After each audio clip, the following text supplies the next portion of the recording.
ज्यावेळी शिवसेना बाळासाहेब ठाकरेंची शिवसेना आणि आमचे नेते ज्यावेळी नारायण राणे साहेब या जिल्ह्यात आले त्यावेळी ज्या विभागात ज्या मतदारसंघात त्यांना उमेदवार मिळत नव्हता त्या मतदारसंघात अरे मंगेश इकडे त्या मतदारसंघातून तुला राहायचं आहे, सांगली मतदारसंघ दासा शिरसाट तिकडे कायरुडा माझं गाव राहिलं, तू त्या मतदारसंघात जाऊन राहायचं आहे। मी तिकडे गेलो, नंतर सुरेश दळवीन बरोबर कोण उमेदवार नाही, शेवटच्या दिवशी मला बोलवून घेतलं आणि सांगितलं मंगेश सुरेश दळवीन बरोबर निवडणूक लढवायला पाहिजे।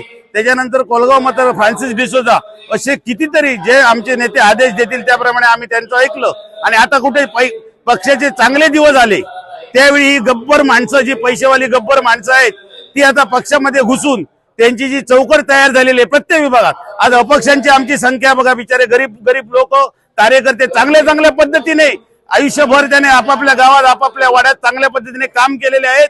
ते सर्व कार्यकर्ते त्यांना देशोधडीला लावून हे पैशाने मातलेले, ज्यांच्याकडे 100 रुपये नव्हते, ज्यांच्याकडे मोटरसायकल नव्हती, असे करोडो रुपये कमवून आज काळ्या पैसे कमवून आज ती लोक गब्बर होऊन त्यांना एक कोणतरी बसतो, लिस्ट तयार करतो तालुक्याचा, हे बाबा आमचे उमेदवार आहेत, पैसेवाले आहेत, हे 2 नंबरवाले आहेत, हे 3 नंबरवाले, यांचे जे उमेदवार आहेत ती उमेदवारांची यादी आज जे सत्ताधारी पक्ष आहेत त्यांनी जाहीर केलेली आहे। आणि सर्व प्रत्येक गावात कितीतरी प्रत्येक गावात लोक आज बिचारे गोरगरीब आमच्या महिला भगिनी असतील किंवा गोरगरीब जनतेतील आमचे कार्यकर्ते असतील ते बिचारे स्वतः प्रत्येक घराला का कोणाच्या आजूबाजूला आजारी असेल, कोणाची अडचण असेल तर 12 महिने काम करतात आणि 12 महिने काम करून आज फक्त उद्या प्रत्येकाच्या घरी पैसे पोहोचवणार आणि जी चांगली लोक आहेत ती राजकारणातून एका बाजूला फेकली घेणार। मी आता जवळजवळ 30-32 वर्ष या राजकारणात समाजसेवेत आहे, आम्ही आमचं सर्वस्व समाजसेवेसाठी राजकारणात वाहून घेतलेलं आहे। परंतु आता आमच्यासारखी हजारो माणसं आहेत त्या गप्प राहिलेले आहेत, कोणाचीही काही त्यांची देण्या घेणं नाही। अशा परिस्थितीमध्ये मी आज तुम्हाला सांगेन की आज ही एवढी अपक्ष मंडळी का मातलेले हे एक सत्ताधारी पक्षाने याचा गांभीर्याने विचार केला पाहिजे की अपक्ष एवढे उमेदवार, अपक्षांची एवढी मोठ आहे की उद्या सकाळी जिल्हा परिषदेवर अपक्ष मंडळी जर मागे घेतली नाही, जिल्हा परिषदेवर किमान सत्ता 100% अपक्ष मंडळीचे ती प्रत्येक पंचायती समिती, आमच्या सावंतवाडी पंचायत समितीवर तर अपक्ष, कारण जे खरोखरच काम करतायत, ज्यांनी प्रामाणिक आयुष्य घालवलेलं आहे त्यांना तिकीट दिलेले नाहीत। कोणाचं तरी माझा एक 20-20, 25-25 वर्ष एका घरात उमेदवारी, कारण काय त्याने त्या राजकारणात राहून पैसे कमवलेले आहेत, काळे धंदे केलेले आहेत, खोटे नाटे धंदे कमवून त्याने करोडो रुपये कमवलेले आहेत, ते आता प्रत्येकाच्या जाणार। आणि जे प्रामाणिकपणे प्रत्येक तालुक्याचं मी सांगतो, मला वाईट वाटतं ही सावंतवाडी तालुका आम्हाला एकदम प्रामाणिक तालुका आहे आणि आमच्या तालुक्यात जी चांगली आज मी 2 दिवस इकडे थांबलेलो आहे, अपक्षांचे मोठ मानायचे आमची एक चाललेलं आहे।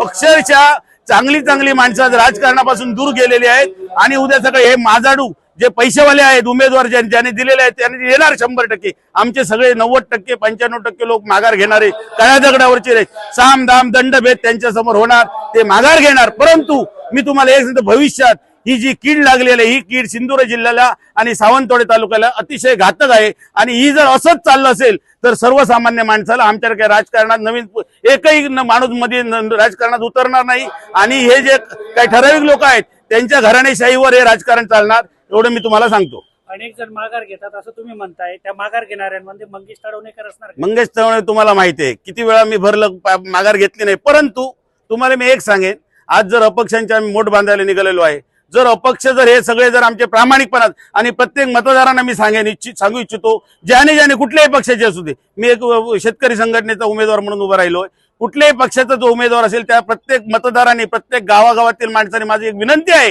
की ह्या मात्र तुम्ही पैशाला भूलू नका, कारण आपली जवळची माणसं आपल्यापासून दुरावतील। चांगली माणसं, चांगल्या महिला भगिनी आमच्या राजकारणात उतरले त्यांना वाईट वाटेल, कारण आता आमच्याजवळ पैसा नाही म्हणून आम्हाला लोक मतं घालत नाही। यासाठी प्रत्येकाने एकजुटीने तळमळीने उतरायला पाहिजे आणि लोकांनी मी सांगेन कुठलाही उमेदवार, चांगला उमेदवार बघा, पक्ष बघू नका, चांगला उमेदवार बघा आणि सर्वसामान्य प्रामाणिक माणसानं कुठल्याही पक्षाचा द्या, चांगलं निदान विरोधक म्हणून कुठे तिथे पाहिजे होतं। 50-50 उद्या शिंदे गटाने बीजेपीचे सत्तेत गेले तर विरोध कोण करणार, ह्याचा पण प्रत्येकाने गांभीर्याने विचार केला पाहिजे। म्हणून विरोधी अपक्ष म्हणून आमचे जे आहेत ते विरोधकांना तुम्ही, आणि चांगले उमेदवार आहेत संपूर्ण तालुक्यात, मी 3 वेळा सरपंच होतो, जिल्हा परिषद सदस्य होतो, शिक्षण आरोग्य सभापती होतो त्यावेळी पूर्ण तालुक्या प्रत्येक गावातली वाडी मला माहिती आहे. सगळे उमेदवार जे दिलेले आहेत सगळे प्रामाणिक अतिशय चांगल्या पद्धतीचे आहेत. त्या प्रत्येकाला माझी विनंती आहे, सावंतवाडी तालुक्यात निदान सावंतवाडी तालुक्यात सुरू करूया. निदान आमचे अपक्ष किंवा काहीतरी तिकडे बोलणारे किंवा चांगलं काम करणारे निवडून द्या. आमच्यावर उद्या काही आपत्ती येऊ दे, मी तुम्हाला एकच सांगेन, पण तुम्ही सगळ्यांनी एकनिष्ठ राहून एक विरोधकांची एकत्र एक मोठ करूया, अपक्षांची एक मोठ करूया आणि पुढे संघर्ष चालू ठेवूया.